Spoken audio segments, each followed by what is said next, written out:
اسرائیل کا اصل خواب گریٹر اسرائیل کی تکمیل ہے، جس کے لیے وہ کسی بھی حد تک جانے کو تیار ہے۔ سابق اسرائیلی وزیر اعظم نفتالی بینٹ، اس نے ترکی کو، سعودی عرب اور پاکستان کو ایک سنی محور، سنی ایکسس قرار دیتے ہوئے اشارہ دیا کہ اگلا نشانہ یہ ممالک ہو سکتے ہیں۔ تو حضور سوال یہ اٹھتا ہے کہ کیا ٹرمپ کی نیٹو سے شکایات اور اسے چھوڑنے کی دھمکیوں کے پیچھے یہی وجہ ہے؟ اب دیکھنا یہ ہے کہ نیٹو بھائی اصل میں ہے کیا، کیوں اور کب بنی، اس کے اہداف کیا تھے، کن ممالک کے خلاف نیٹو نے متحد ہو کر جنگیں لڑی، نیٹو کی موجودہ صورتحال کیا ہے، امریکہ کے مستقبل کے ارادے کیا ہیں، کیا یہ سب اسرائیل اور ترکی کی مستقبل میں ہونے والی جنگ کے لیے کیا جا رہا ہے، یا نیا رول لیس ورلڈ آرڈر بھی اس کی ایک وجہ ہے؟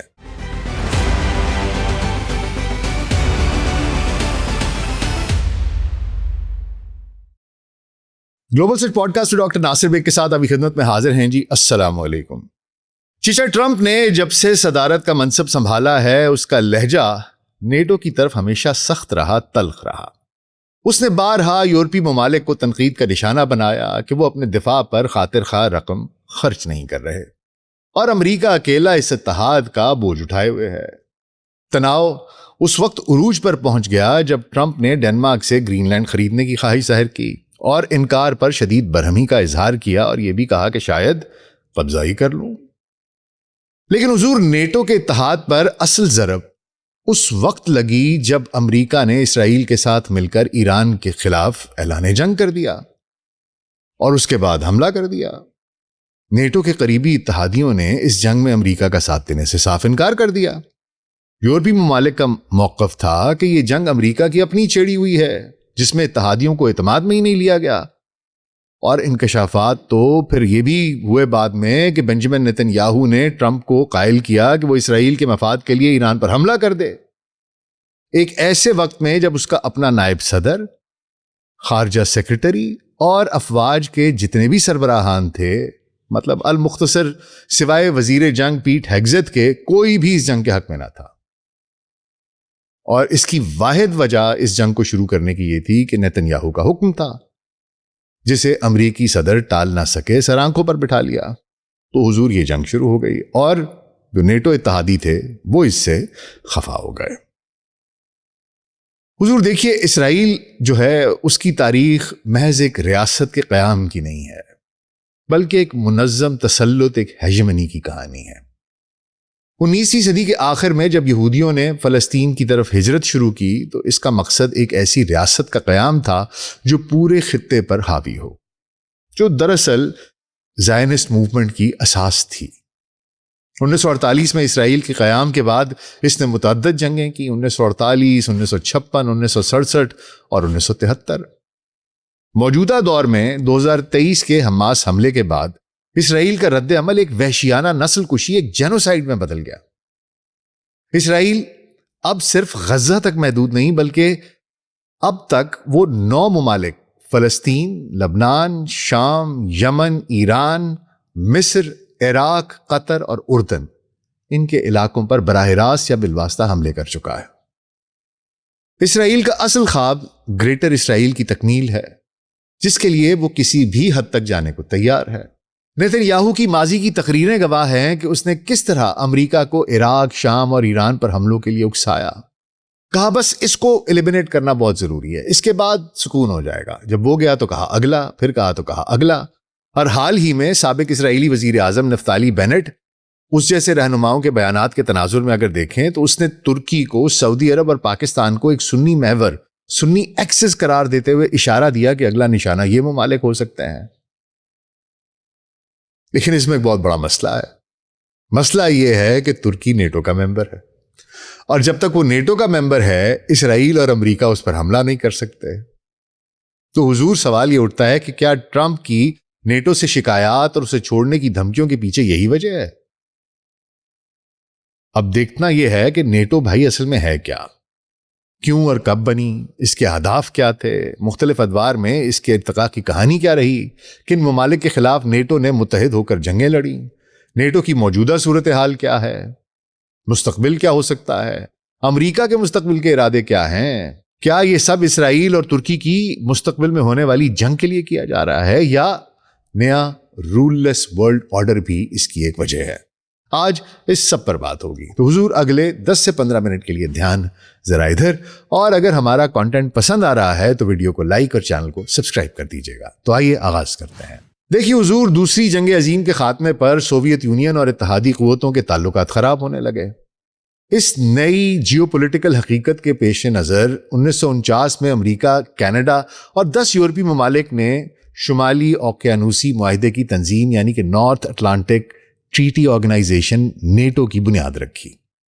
اس کا بنیادی مقصد ایک آزاد، متحد اور جمہوری یورپ کا تحفظ کرنا تھا اور بالخصوص سوویت یونین کے بڑھتے ہوئے اثر و رسوخ کا مقابلہ کرنا تھا۔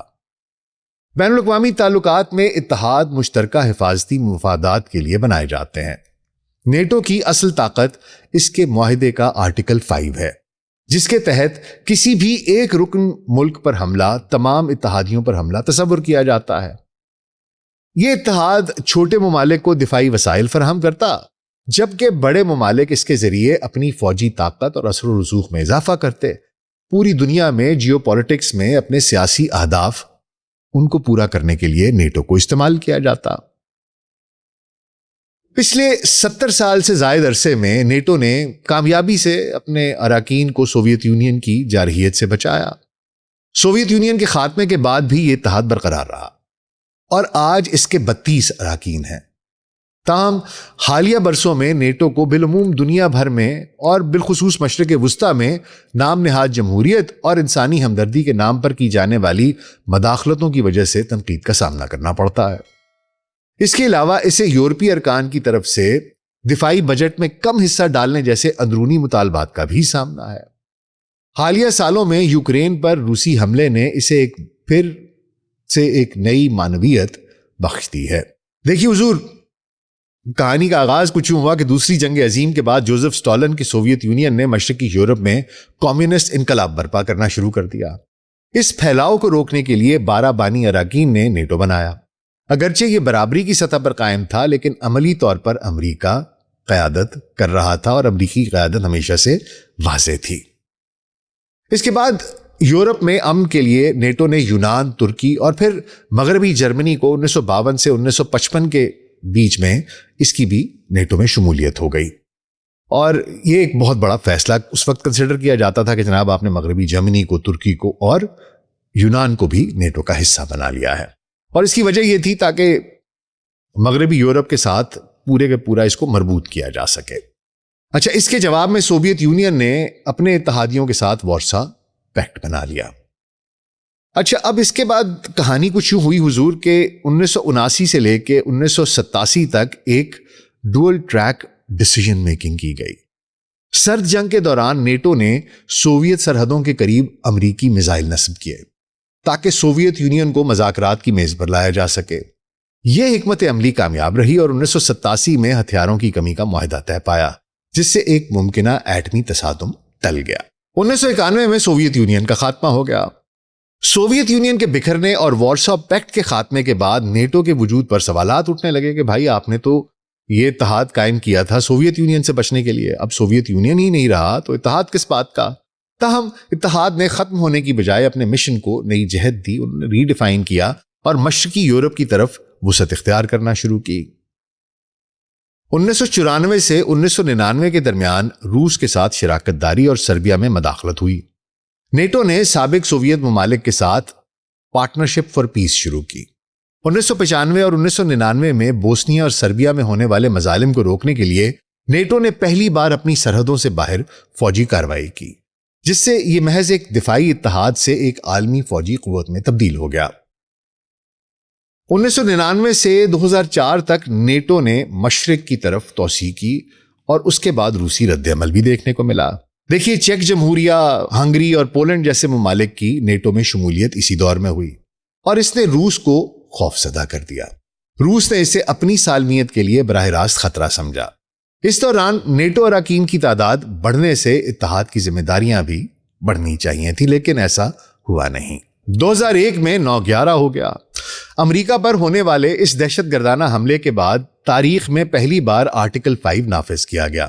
نیٹو نے افغانستان میں القاعدہ اور طالبان کے خلاف مشن شروع کیا، جو شمالی اوقیانوس سے باہر اس کی پہلی بڑی جنگ تھی۔ 2011 سے 2014 کے بیچ میں لیبیا اور کریمیا کے بحران سامنے آئے۔ لیبیا میں قذافی کے خلاف مداخلت نے نیٹو کے پھیلتے ہوئے مشن پر سوالات اٹھائے، کیونکہ وہاں بعد میں خانہ جنگی شروع ہو گئی۔ دوسری طرف 2014 میں روس کی جانب سے کریمیا کے الحاق نے نیٹو کو دوبارہ یورپ کے دفاع کی طرف متوجہ کیا۔ 2022 سے 24 کے درمیان یوکرین جنگ اور فن لینڈ اور سویڈن کی شمولیت ہوئی۔ یوکرین پر روسی حملے نے نیٹو کو نئی زندگی بخشی۔ اگرچہ یوکرین کو براہ راست رکن نہیں بنایا گیا تاکہ روس سے ایٹمی جنگ نہ ہو سکے، لیکن اس کی بھرپور مالی اور فوجی مدد کی گئی۔ اس خطرے کے پیش نظر فن لینڈ اور سویڈن نے اپنی غیر جانبداری ختم کر کے نیٹو میں شمولیت اختیار کر لی، جس سے اتحاد مزید مربوط ہوا۔ لیکن نیٹو نے اس پورے عرصے میں بہت سی اسٹریٹجک بلنڈرز کیے اور بہت سی وعدہ خلافیاں کی۔ نیٹو کی یہ جو تاریخ ہے یہ محض دفاع تک محدود نہیں ہے، اس میں بہت سی فاش غلطیوں اور ٹوٹے ہوئے وعدوں کی آپ کو ایک بھرمار دکھائی دیتی ہے۔ مشہور ماہر معاشیات جیفری سیکس اور کئی مورخین اس حقیقت کی نشاندہی کرتے ہیں کہ جرمنی کے اتحاد نو، ری یونیفیکیشن آف جرمنی، جب ایسٹ اور ویسٹ جرمنی اکٹھے ہوئے، اس وقت کے امریکہ کے جو وزیر خارجہ تھے جیمز بیکر، انہوں نے سوویت رہنما گورباچوف کو یہ یقین دہانی کرائی تھی کہ نیٹو اپنے قدم 1 انچ بھی مشرق کی طرف نہیں بڑھائے گا، یعنی کہ نیٹو روس کی طرف توسیع نہیں کرے گا۔ لیکن امریکہ اور نیٹو نے اس وعدے کی پاسداری نہیں کی اور یکے بعد دیگرے مشرقی یورپ کے ممالک کو اتحاد میں شامل کرنا شروع کر دیا۔ روس نے طویل عرصے تک اس پھیلاؤ کو برداشت کیا، لیکن جب نیٹو نے یوکرین کو شامل کر کے اپنی سرحدیں براہ راست روس کے ساتھ جوڑنے کا منصوبہ بنایا تو روس نے اسے اپنی بقا کا مسئلہ سمجھ کر جوابی کارروائی کی۔ مزید برآں نیٹو کی جمہوریت اور انسانی ہمدردی کے لبادے میں کی گئی مداخلتوں نے دنیا کو مزید عدم استحکام کا شکار کیا۔ عراق، افغانستان اور لیبیا میں نیٹو کی قیادت میں کی گئی جو کارروائیاں تھیں، جو حملے تھے، وہ جدید تاریخ کے بڑے اسٹریٹجک بلنڈرز میں شمار ہوتے ہیں۔ ان ممالک میں موجودہ نظاموں کو تو دھرم بھرم کر دیا گیا اور حکمرانوں کا تختہ الٹ دیا گیا، لیکن پیچھے صرف تباہی، خانہ جنگی اور ابدی افراتفری چھوڑ دی گئی۔ ان فوجی مہم جوئیوں کے نتیجے میں لاکھوں بے گناہ انسان اپنی جانوں سے ہاتھ دھو بیٹھے اور کروڑوں افراد آج بھی اس کی تباہ کن اثرات آج بھی وہ سفر کر رہے ہیں، جھیل رہے ہیں۔ نیٹو نے ان ممالک کو جمہوریت تو نہ دی، البتہ انہیں ایسی آگ میں جھونک دیا جس کے شعلے آج بھی پورے خطے کو اپنی لپیٹ میں لیے ہوئے ہیں۔ لیکن نیٹو میں پہلی واضح دراڑ ٹرمپ کے آفس سنبھالتے ہی دکھائی دی، جب انہوں نے اپنی پہلی ٹرم میں کیے گئے گرین لینڈ پر قبضے کے عہد کا اعادہ کیا، ساتھ ہی کینیڈا کو اپنی 51ویں اسٹیٹ قرار دے دیا۔ اس کے علاوہ جب ٹیرف وار چھڑی تب بھی نیٹو اتحادیوں کو بخشا نہیں۔ پھر ٹرمپ نے نیٹو پر تنقید کا کوئی بھی موقع ہاتھ سے جانے نہ دیا، چاہے وہ ٹروتھ سوشل پر ان کی ٹویٹس ہوں، کسی نیوز نیٹ ورک کو ان کا انٹرویو ہو یا کسی بھی جگہ پر تقریر ہو۔ بری سانسوں کی طرح ہر وقت نیٹو کو ٹرمپ کے تانوں کا سامنا کرنا پڑا۔ دوسری طرف اسرائیل کی غزہ میں نسل کشی ہو یا 9 ممالک پر حملے، امریکہ ہر وقت اسرائیل کے بالکل ساتھ کھڑا دکھائی دیا، اس کا دفاع کرتا، اس کو ڈیفینڈ کرتا اور اس کے ظالمانہ اقدامات کی اور اس کی نسل کشی کی صفائیاں پیش کرتا۔ امریکہ کے باہر تو کیا، اب تو امریکہ کے اندر بھی یہی تاثر بہت زور پکڑتا جا رہا ہے کہ اسرائیل اب امریکہ کا محض ایک اتحادی نہیں رہا، بلکہ وہ ایک ماسٹر اسٹیٹ بن چکا ہے۔ ایپیک جیسی لابیز اور جیفری ایپسٹین جیسے مہروں کے ذریعے واشنگٹن کے ایوانوں کو کنٹرول کیا جا رہا ہے، یہاں تک کہ ٹرمپ پر الزام لگایا جاتا ہے کہ وہ اسرائیل کے ہاتھوں بلیک میل ہو رہا ہے، کہ یہ ان کا پپٹ ہے۔ اسی لیے تو جب نیتن یاہو نے ٹرمپ پر ایران پر حملے کے لیے دباؤ ڈالا تو تمام کابینہ کی مخالفت کے باوجود اس نے اسرائیل کے ساتھ مل کر ایران پر حملہ کر دیا۔ اور ایسے میں ٹرمپ کو یہ بھی امید تھی کہ وہ نیٹو جسے اس نے اس حملے کے بابت بتانا بھی گوارا نہ کیا، وہ اس جنگ میں اس کا ساتھ دے، لیکن ایسا نہیں ہوا۔ نیٹو ممالک نے یورپ نے صاف انکار کر دیا، جس سے ٹرمپ کے نیٹو سے شکووں اور اس سے علیحدگی کی طرف اشارہ کرتے بیانوں میں مزید اضافہ دکھائی دیا۔ لیکن کہانی صرف نیٹو سے بدظنی کی نہیں ہے حضور۔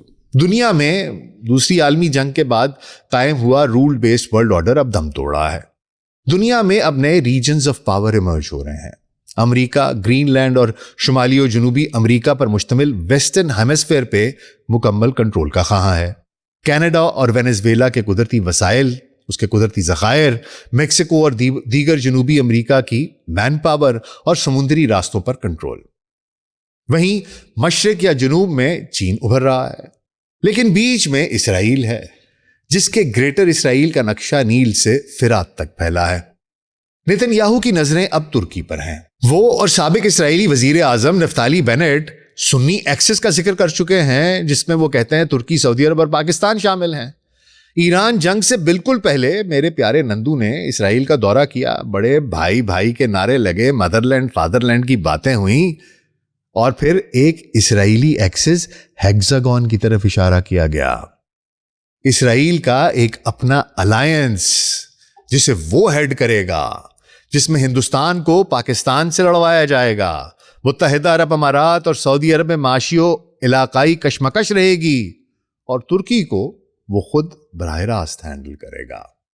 بنجامن نیتن یاہو اور اسرائیلی تھنک ٹینکس کی حالیہ تقاریر میں ترکی کے حوالے سے ایک انتہائی جارحانہ رخ اپنایا گیا ہے۔ نیتن یاہو نے کئی بار صدر رجب طیب اردوان کو جدید دور کا ہٹلر قرار دیا اور ترکی پر الزام لگایا کہ وہ حماس کا سب سے بڑا حامی بن چکا ہے۔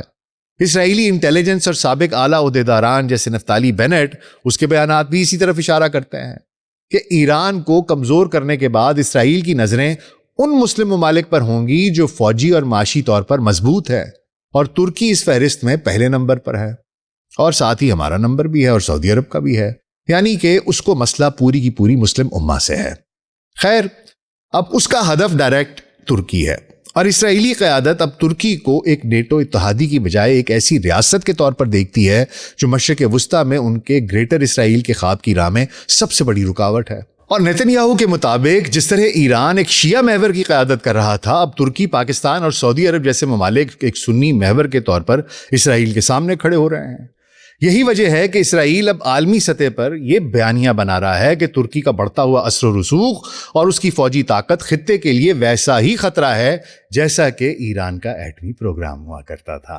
نیتن یاہو کا یہ کہنا کہ ترکی کو نکیل ڈالنے کا وقت آ گیا ہے، دراصل اسی ایجنڈے کا ایک حصہ ہے جس کے تحت وہ امریکہ کو قائل کرنا چاہتا ہے کہ ترکی کو نیٹو میں رہتے ہوئے بھی ایک دشمن ریاست کے طور پر دیکھا جائے۔ یہ محض ایک بیان نہیں بلکہ ایک نئے عالمی محاذ کی تیاری ہے جہاں اسرائیل اپنے تمام مخالفین کو ایک ایک کر کے دشمن ریاست قرار دلوانا چاہتا ہے، اور وہ سب کی سب مسلمان ریاستیں ہیں۔